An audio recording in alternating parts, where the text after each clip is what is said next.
Imagine this. In 2006, humanity looked at our solar system map and did the unthinkable.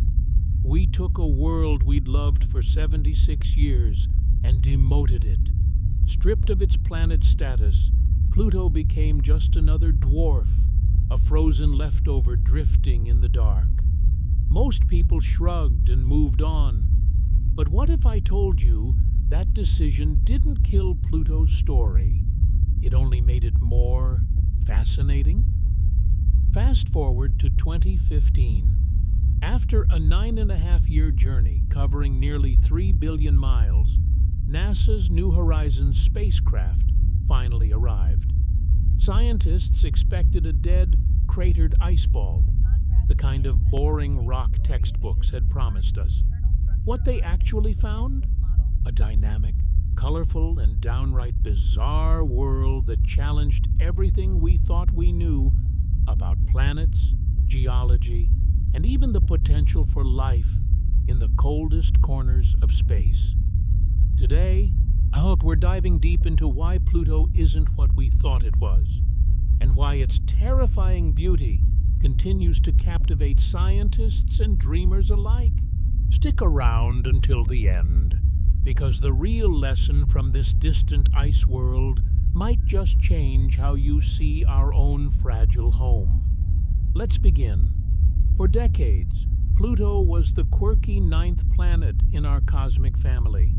Discovered in 1930 by Clyde Tombaugh, it was small, eccentric, and tilted in ways that made it stand out. But as telescopes improved and we discovered more objects in the Kuiper Belt, that vast ring of icy bodies beyond Neptune, astronomers faced a problem. If Pluto was a planet, then so were dozens of similar worlds.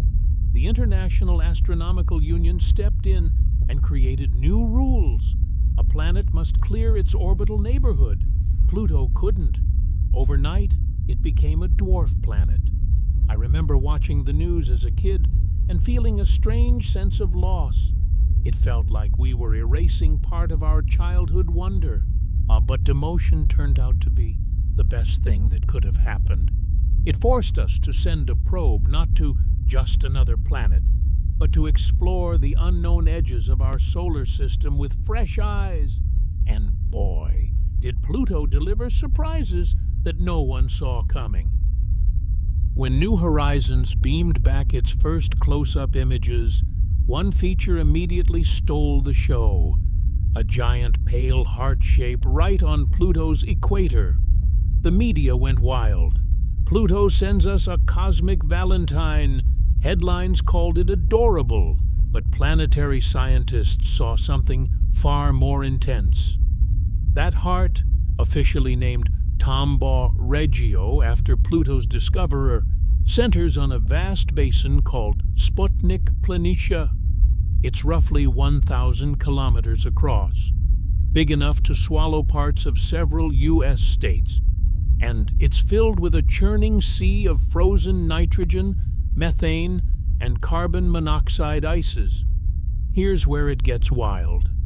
This isn't a static dead glacier like we see in Antarctica. Pluto's interior still retains a tiny bit of heat from radioactive decay in its rocky core. That faint warmth, combined with the insulating blanket of ice above, causes the nitrogen ice to slowly convect, rising, turning over and sinking like a very cold, very slow lava lamp. Think about it like this. On Earth, we have plate tectonics driven by molten rock. On Pluto, tectonics happen in frozen gases. Any impact crater that forms on this surface gets erased relatively quickly as the ice flows and renews itself. The result? Sputnik Planitia looks eerily smooth and young despite being billions of years old. It's a self-healing world, a pristine white canvas that swallows its own scars. My personal take? This challenges our whole definition of geologically active. We used to think only big warm worlds with molten cores could stay dynamic.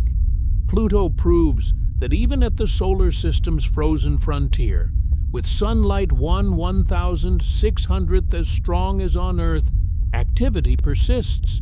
It's a humbling reminder that the universe finds ways to stay alive in conditions we once dismissed as impossible. Let me make this vivid with a story. In 2015, as New Horizons data poured in, scientist Alan Stern, the mission's principal investigator, described the moment the heart appeared on screens at Mission Control. Grown scientists cheered like kids. One researcher reportedly whispered, "It's not dead, it's breathing." Compare that to everyday experiences. Ever watched a frozen lake in winter? The ice looks solid and lifeless from afar, but underneath, currents still move and fish survive in the dark. Pluto takes that idea to an extreme. Its lake is planet-sized, made of materials that would be gases on Earth, and it renews its surface faster than many active moons in our solar system. Another real-world parallel: floating mountains. On Pluto, the rock isn't silicate stone like Earth's mountains, and at temperatures dropping to around -230 degrees Celsius, -390 degrees Fahrenheit, water ice becomes as hard and rigid as steel. Huge mountain ranges, some over 3,000 meters tall, rivaling the Alps, are made almost entirely of this ultra-hard water ice. Because this water ice is less dense than the surrounding nitrogen-rich glacier, these mountains literally float. They can break off and drift slowly across the toxic ice sea like majestic, jagged icebergs.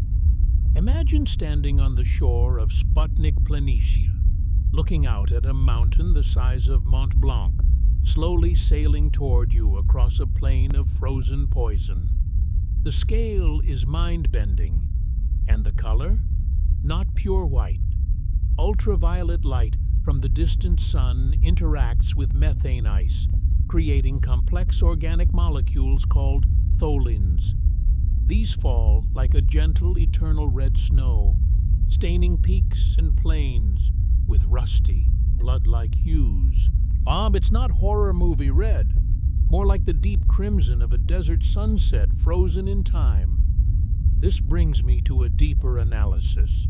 Pluto shows us that habitable zone thinking might be too narrow. We focus so much on liquid water at the right distance from a star.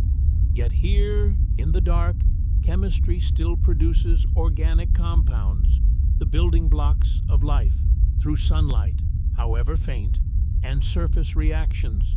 It's not saying life exists on Pluto, but it expands the playground where prebiotic chemistry can happen. The real shocker came when scientists modeled Pluto's rotation and gravity. The massive weight of the nitrogen glacier in the heart region should have caused the whole dwarf planet to reorient itself over time, basically tipping over so the heavy basin sat at one of the poles. But it didn't. Something massive and heavy is acting as a counterbalance deep inside. The leading explanation? A subsurface ocean of liquid water trapped beneath the icy crust. The pressure from kilometers of overlying ice lowers the freezing point, and that residual core heat keeps at least part of it liquid. A dark, pitch-black ocean, possibly dozens or even hundreds of kilometers deep, hidden from the universe. Whenever we find liquid water in space, whether on Europa, Enceladus, or now possibly Pluto, the big question arises: could there be life? On Pluto, well, the chances seem slim. The ocean would be cold, likely ammonia-rich and isolated from sunlight and surface organics for billions of years. But slim isn't zero. Extremophiles on Earth survive in deep-sea vents with no light, using chemical energy instead. My commentary here: this possibility forces us to rethink isolation. Pluto isn't just a frozen relic. It might harbor its own secret chemistry lab. And if life, or even just complex organics, can persist there, it raises hopes for other Kuiper Belt objects. The outer solar system might be far more interesting than the inner rocky planets in some ways. Pluto doesn't exist alone. It's locked in a gravitational waltz with its largest moon, Charon. Charon is so massive relative to Pluto that they don't follow the usual planet-moon dynamic. Instead, they orbit a common center of mass, a barycenter, located in the empty space between them. It's a true binary system. Because they're tidally locked, one side of Pluto always faces Charon, which hangs motionless in the sky, like an unmoving sentinel. Walk to the opposite hemisphere, and you'd never know Charon exists. Charon's North Pole features a dark reddish cap called Mordor macula, material that likely escaped from Pluto's thin atmosphere and froze there over time. These two worlds literally share pieces of each other. Around this central pair dance four smaller chaotic moons, Nix, Hydra, Kerberos, and Styx, and their orbits are unstable and unpredictable. Remnants, perhaps, of an ancient collision? They tumble wildly, adding to the sense of a miniature solar system frozen in time. Standing on Pluto and watching Charon would feel profoundly lonely, yet intimate. A constant companion that never rises or sets, always watching. It reminds me of long polar nights on Earth, where the same stars circle overhead without relief. Isolation can breed both beauty and a strange kind of companionship. As New Horizons sped away, it captured one final breathtaking image. Pluto silhouetted against the sun, its thin atmosphere glowing in a delicate blue halo. Yes, even this distant world has a blue sky formed by scattering of light in its nitrogen-methane haze. A moment of quiet poetry before the probe continued into the deeper Kuiper Belt. Pluto teaches us a powerful lesson. Don't judge a world or a person by outdated labels or first impressions. We demoted it because it didn't fit our neat categories, yet it revealed itself as one of the most complex and active small bodies we've ever studied.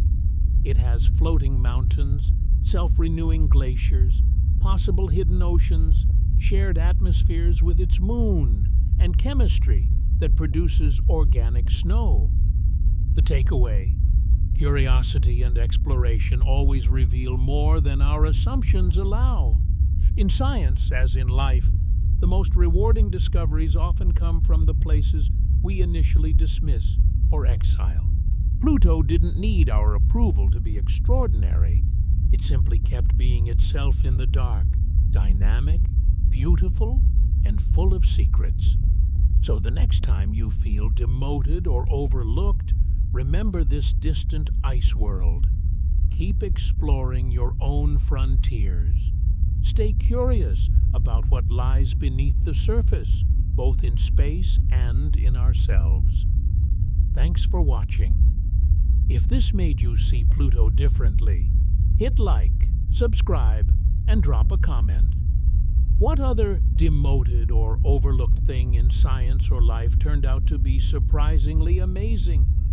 Share your thoughts below. Keep looking up. The universe is far weirder and more wonderful than we ever imagined. See you in the next video.